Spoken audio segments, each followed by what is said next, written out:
She gave me a faint smile and headed back to the canteen. But still, her behavior is also quite odd. It looks like the last few days changed everything and everyone. The last few days, dude. Wir sind gestern erst in dieses Paralleluniversum reingestolpert. Including Masha. Yesterday, shock, fear and trembling. Today, cold and sensible reasoning. Damn, she's even more self-assured than me. Could it just be a good sleep? No, there's something wrong with her too. Sure, she doesn't think that she's a pioneer like everyone else does, but still.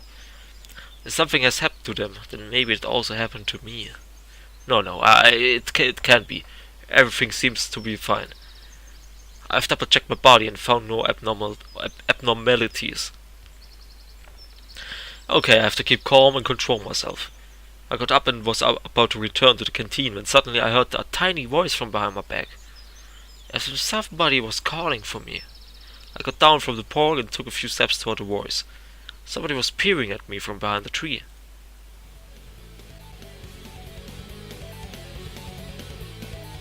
Nicht lustig. It was Uljana. No, not Uljana, but something that looked like her. I froze in my tracks. Ist es jetzt Nacht? Das macht keinen Sinn. Half of her face was torn and hanging down in shreds. Her grinning jaw trembled nervously as if in laughter. A bloodshot eye, hanging half out of its socket, suddenly swiveled its pupil to look at me. I stopped breathing. It felt like I was gonna die right now due to the shock. Semyon! The thing that seemed to be Uljana was calling for me. My legs began to give out. I tried hard not to collapse, tried to scream, tried to run away. But my consciousness had already left a body that now was just a ragdoll, moving by the will of an invisible puppet master. One more second and... Hey! I instantly turned towards the word caught by the sight of Masha, standing on the porch, and then instantly looked back to Uljana. But she was gone. Masha seemed to notice the deathly pallor over my face and jumped over to me in the blink of an eye. What happened? I just saw Uljana there. I pointed my finger towards the tree. Sure, the sight of the butchered Slavia was indeed gruesome. But at least she was dead and not walking around in broad daylight with her face torn apart. And she wasn't calling me by my name, even if the name wasn't my own. The last ounces of my strength deserted me and I collapsed to my knees. What? Where? Masha was shaking me by the shoulders. It wasn't her. That was... I don't know. Get a hold of yourself! Ow. I felt a round arm slap his... Was? I felt a round arm slap me in the face. Hit, Alter. Wie kann man so einen Schreibfehler machen? Hit me in the face and gave Masha a questioning look. My cheek burned, but I slowly started to regain my composure. Uljana was there, with her face. Basically, it was a zombie. Yeah, zombie Uljana. It's the most rational explanation I can give. Masha looked at me dumbfounded. Anything can happen here. If you will see yourself. Thank God I didn't. Come on, I'll get you some water. Sie stellt es nicht mal in Frage. Sie glaubt es uns einfach. What the fuck? I described my encounter with that creature in detail to everyone. I can tell you one thing. Science can't explain whatever's going on here at the moment. Science? It's outrageous devilry happening here. The hand of Satan. I wish she had the church nearby to light a candle. Lena said nothing, resorting to quiet sobbing. I felt almost completely recovered and now I was able to think straight. Now it's perfectly clear that we have to get out of here. Well, I'm not a real scientist, let alone a paranormalist, but if I recall it correctly, all these demons and spirits are bound to a certain place, therefore, if we get away from this place... Now, that's an excellent solution, Masha grinned skeptically. I agree, I exclaimed, ignoring her. Wird Masha immer mehr zu Miku? Also ihrem Charakter? Ich weiß nicht. Yeah, Lena just gave a barely noticeable nod. So it's all settled. I slammed my fist on the table and surged to my feet. Hold on, it's not like we all agreed on that. Why would we hesitate? I seriously wouldn't want a second encounter with a thing like that. Where will we go? Do you even realize how long will it take to reach the city on foot? Damn it, do you really think that nobody else rides that road? A car? A bus? Whatever, we get something eventually. I wouldn't be so sure. So you think that it's better to stay here? Well, I didn't say that. It's scary here, especially at night. Lena whispered quietly. So flüstert keine Person leise. Das ist eher so.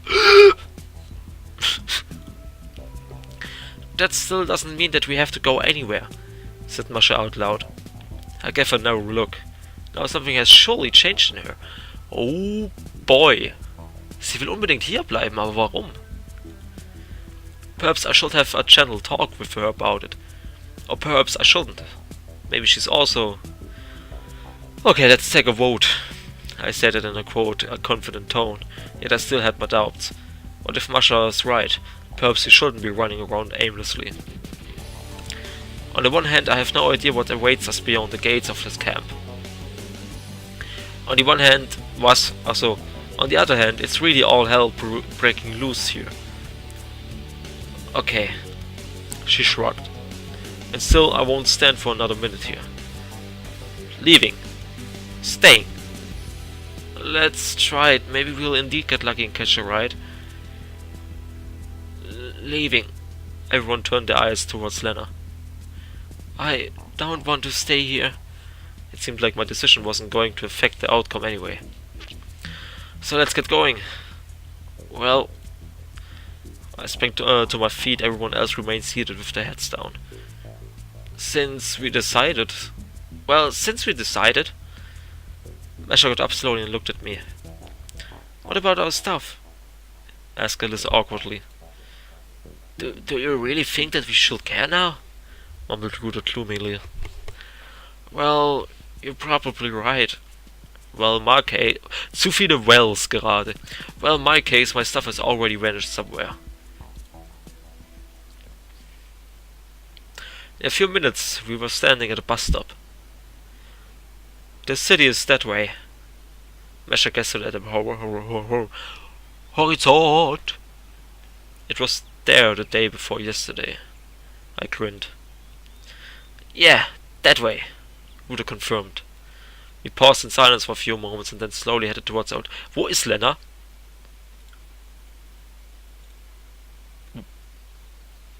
Wo ist Lena? The summer sun was unbearably scorching, making the asphalt melt. Everything a few hundred feet away, the road, the trees, the grass, the sky was melting in a bright heat haze that looked more like a burning fog. I was streaming with sweat and was starting to think that I was getting sunstroke. Sure, it would have been a great idea to bring more water with us, but back when we were setting, only thing we could think of was getting our asses as far as possible from the damn camp. That ein paar Kommas gut getan, aber gut. Eventually, I felt like I was about to lose consciousness. Only the wretched thrills of the grasshoppers kept me in touch with reality. Of course, this hellish noon is indeed their favorite part of the day. They couldn't care less about the scorching heat, zero humidity, or the lack of any kind of air movement. On the contrary, they felt great. It was a perfect backdrop for the final act of the last apocalyptic symphony. We probably should have stayed in the camp after all. Or at least we should have started this hike later, closer to the evening. Although wandering the unknown country road at night is hardly a good idea either. The sound of stifled cry came from behind me. 100 feet away, Alyssa was barely holding up Lena, keeping her from collapsing to the ground. Diese Gesichter! I dashed up to them. Diese Musik.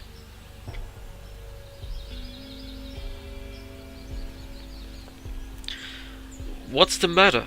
She's fainted. I had to carry Lena towards the roadside. There was at least some shade from a small grove. And that concludes our hike, said Masha in gloomy mood, sinking down to the grass. I warned you. Fine. But what does it change now? We would be traveling for at least a couple of hours, so thinking of heading back to the camp was pointless. Well, at least until the evening, when the heat will decrease a bit. And we still haven't seen a single car. I turned around and looked at Rudder. He pulled off his shirt and began to wring the sweat out of it. Alyssa was trying to revive Lena. If that sunstroke... Stop! She shouted at me. If that's indeed sunstroke, we've gotten ourselves in deep trouble. She won't make it anywhere. I walked toward the road, shielded my eyes from the sun with my hand and stared into the distance. Nothing but the same asphalt thread leading beyond the horizon, with no sign of civilization. Or any signs of human presence, after all. It was like we're the only people left, not only in the camp, but in the whole world. Though, if you think about what was happened before, it's really not a big surprise. I went back to the others and sat down on the log. I guess we have to scout ahead. I looked at Rudder. To check what's ahead, maybe we could find something and you just stay here for a while. But she can't go anywhere right now anyway. Lena was lying with her eyes closed and gasping for air. Okay, go ahead, said Masha calmly. It's just occurred to me that I had planned to have a talk with her. But it's definitely not the time for that now. Let's go. Rudder shrugged his shoulders and followed me. We kept walking for about 15 minutes to go where we're left far behind. What do you think? Any chance of us meeting somebody? He asked quietly. I don't know, I replied in an annoyed tone. I really wanted to refrain from talking now. The endless field stretched to the horizon, sparsely sprinkled with patches of trees and hills. The landscape looked like so typical and tranquil that in fact it caused anxiety. If we'd found ourselves in the plains of hell, at least we would expect to be attacked from just anywhere, so we could brace ourselves and prepare for the worst. Now it felt just like little droplets of paint on the canvas of a nameless painter who paints the summer in central Russia. Or whatever we are now. All this only made our fear stronger. Look! Yelled Rudder. Echt? Wusste ich nicht. I narrowed my eyes and saw that the road took a turn. So, what's so special? There must be something there. What makes you think that? Well, since there's a turn, we've been walking straight forward all the time and now... Okay, let's go and take a look.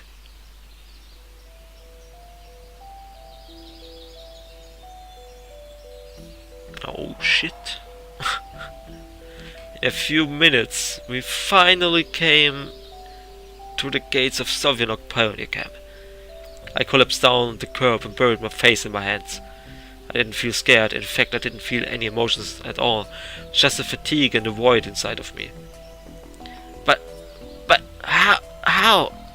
Mumbled Rudder. No idea. Besides, what's the difference anyway? It's not like this is any stranger than anything else that happens to me in the last few days. I looked up at him, feeling exhausted. Rudder's lips were trembling, an expression of deathly horror was plastered on his face. Let's go back and fetch the girls. I didn't wait for him, just shuffled off back to where we left them.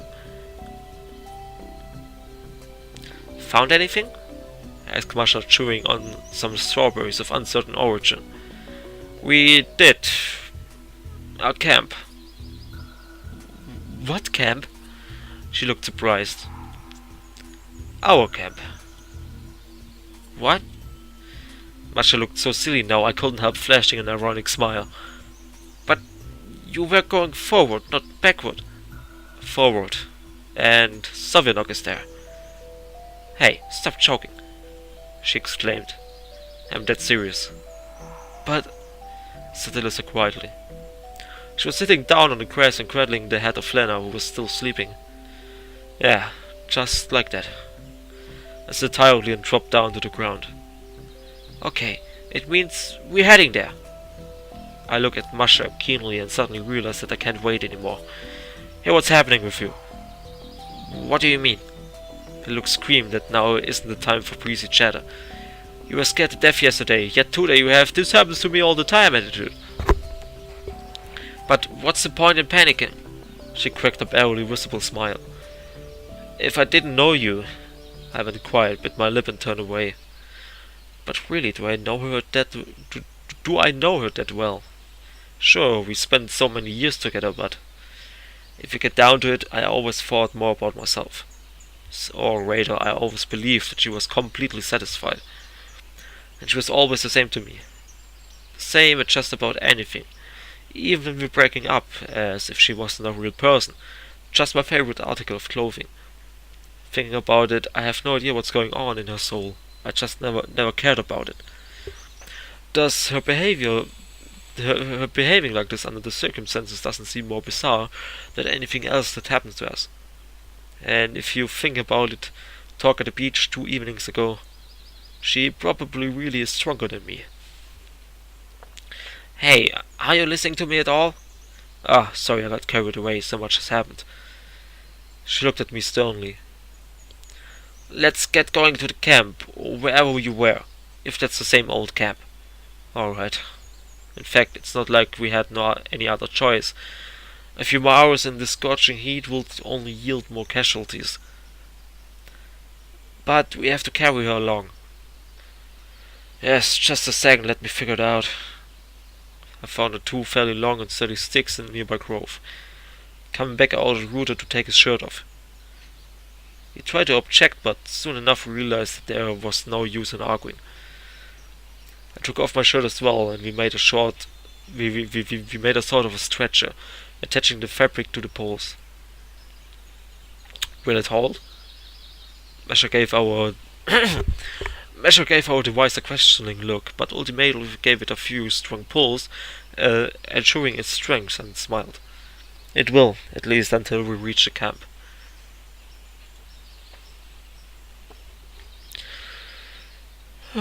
It was hard to go in this heat, but it was even harder to carry the injured, that is Lena. Several times I almost fainted and barely caught myself halfway to the ground. Ruther felt even worse. Both Mash and Alyssa were swapping places with him every now and then. Still, my pride won't allow me to ask them to carry Lena even for a minute. Sure, it's silly to act like this under these circumstances, but I couldn't help myself. This is yet another flaw in my personality, along with coldness, inattentiveness, and others, even my loved ones, and other less than noble traits. Finally, we somehow made it to the camp gates, and I collapsed to the grass in the shadow of the unknown pioneer statue, completely worn out. It actually is our camp, Masha lingered on the words. And indeed, it looks the same. We have to carry her to the cabin, as I mentioned quietly. Yeah. Ugh. I got up with considerable effort and prepared for the last run. The obvious choice of Olga's cabin. Most likely because we managed to come through the last night without major problems. At least we are still alive. Me and Ruther were sprawled exhausted on one bed, and the girls were undressing Lena on the other. Don't look, said Masha sternly. It's not like there's anything worth looking at. I snorted and turned away, giving Ruther a harsh poke on the ribs, making him follow my lead. We're gonna get some water and probably rummage through the canteen too. It's dangerous to go alone. Wanna come along? She grinned. No thanks, at least take that pipe with you, I said uncertainly.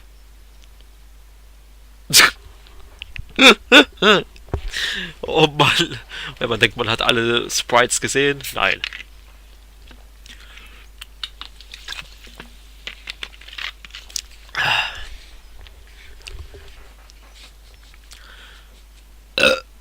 Oh, penis. Do you really think it will help? I sighed heavily and closed my eyes. Well, be careful then. The door closed after a second. You asleep? Rudolph's whisper reached me. Oh, as if one could sleep here. All at once I heard Lena moan from the other bed. I sat up on my elbow and looked at her. Then I was tossing and turning under the blanket. Suddenly she opened her eyes and abruptly turned her face to me. Oh. Ich habe Angst. I fucking knew it. Gänsehaut. A devil's grin was frozen on her face. The same one I saw yesterday evening. Hot enough for you, eh? She burst into laughter. I felt a shiver run down my spine. My ability to speak vanished. You... What? Asked Scooter through his sleep. I turned to him sharply. Look! I waved my hands, pointing at Lena's bed. What? He got up and looked where I was pointing, then back at me. I turned and just saw Lena sleeping peacefully. Didn't you hear it? What? Her! Lena was awake and said, "Oh, it seems like you've got sunstroke too." He turned towards the wall. But I'm absolutely sure that I heard and saw it. Well, it could be true that the heat got to me at last. But it all seems to be exactly like the time. And it wasn't Lena. At the very least, it's not the Lena I knew, as if she's possessed by the devil. I laid down, pulled a blanket over my head. I really wanted to sleep, but the realization that I might never wake up again if I fall asleep now was keeping me up and running. I'm not sure how long I spent lying like that, trembling at every rustle, but eventually the door burst open and step sound resounded in the room. I barely peered out from under the blanket and caught a glimpse of Alyssa and Masha entering with a bucket of water and some bags. Was ich mich gerade frage, wie kommt man auf die Idee, als Storywriter Miku in dieses Spiel einzubinden und mit ihr die krankeste Route zu machen, die es gibt?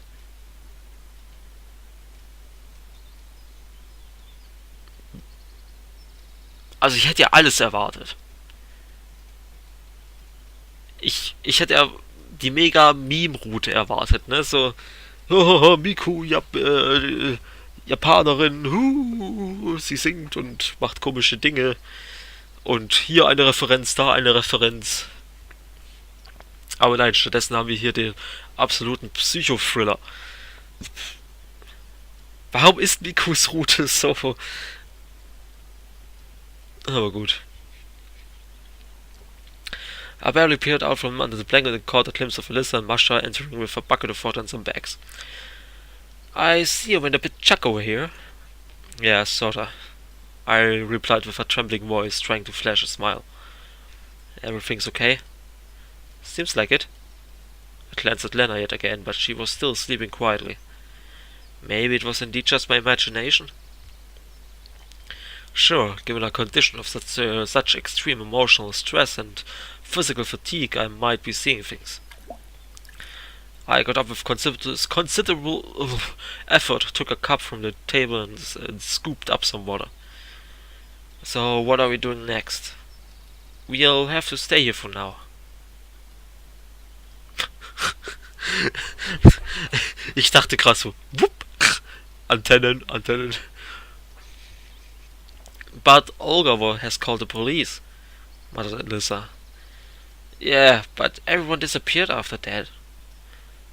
In any case, until Lena comes to senses. Although, if I ever happen to see her like that again, I would frankly rate that she doesn't wake up. Kommt doch nicht so nah. Alyssa laid down on Lena's bed and Masha sat down next to me. Get some sleep. She gently stroked the top of my head. Can you really sleep with all this happening? We'll keep guard. You look really tired. I guess she was right. Warum ist sie jetzt schon wieder so caring, also so fürsorglich? It's a trap! Okay, but just a nap. Wake me up before evening.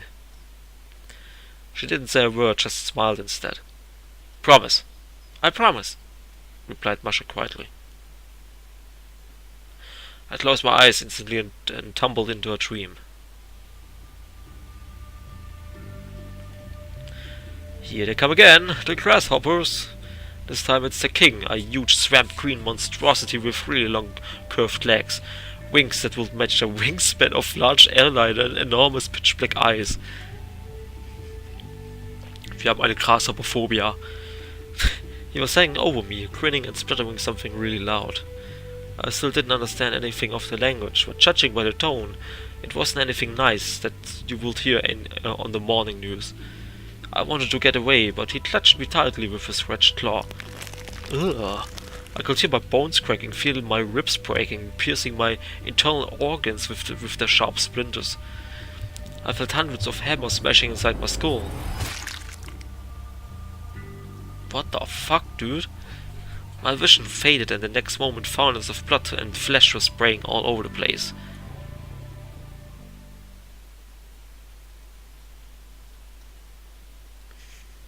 Okay. I jumped up in cold sweat, my own screams still reverbed in the room. It took me several seconds to clear the dimness from my eyes. I looked around frantically and realized that it was evening already, and it was completely dark outside. Outside. Jesus fucking Christ. Good grief, we didn't turn off the light yesterday. Good grief, we didn't turn off the light yesterday. Mesha was lying asleep next to me, while Ruder was curled up on the floor. Lena was lying on the other bed, tightly wrapped in a blanket. Yet Alyssa was nowhere to be seen. Oh no, Alyssa! Hey! I woke up Masha up with a few rough prods. What? She slowly came to her senses. Didn't I ask you? Sorry, I fell asleep. She had such a guilty expression on her face that I felt sick. I shouldn't have relied on her. At least I could have set up an alarm. I woke Ruder up. Where's Alyssa? Where's Alyssa? I don't know, said Masha worriedly. Na, die müssen ja auch irgendwann mal aufs Klo, ne? Well, who does now? We were all asleep. Who does know? Well, she was sleeping here, and then her eyes started around guiltily. And then you fell asleep. She hung her head and let out a heavy sigh. Ah, perfect, just perfect. Erschreck mich doch nicht so. I pounded my fist on the table, making Masha jump. Okay, you sit here, and we'll go and find her. Alone? Her face suddenly took an expression of fright. Alone. Wasn't it you who told me that it's not worth panicking? Yeah, but it's not... Oh, fine, I'll go alone. But... Or do you really want to sit here with only Lena? Masha kept silent. It's dangerous to go alone. Ich glaube, das ist das dritte Mal, dass wir den Satz hören. I noticed that Ruder seemed to have fully awakened. And it's not dangerous for her to sit here all alone. I felt that there was no point in arguing, so I got up, grabbed my trusty pipe, and headed for the door. In any case, given that people have been disappearing into thin air, one can't feel safe anywhere or in any company. Ich würde jetzt mal gerade gerne eine Sache wissen. Wir schlafen ja theoretisch immer noch in der Mine. Ne?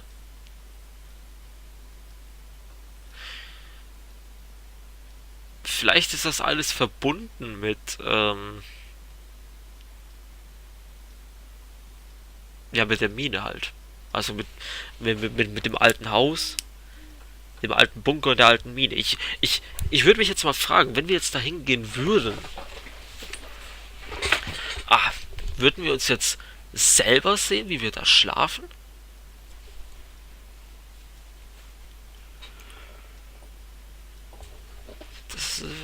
Das ist ein interessanter Gedanke. Of course, it still could turn out that Alyssa just went somewhere. To the toilet, for example. No? Although, given how frightened she looked, I guess she would have woken up Masha or just have held it till morning. Oder sie hat in die Ecke gepisst. Oder draußen an den Busch.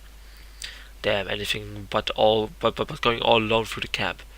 I braced myself, pulled the handle and went outside.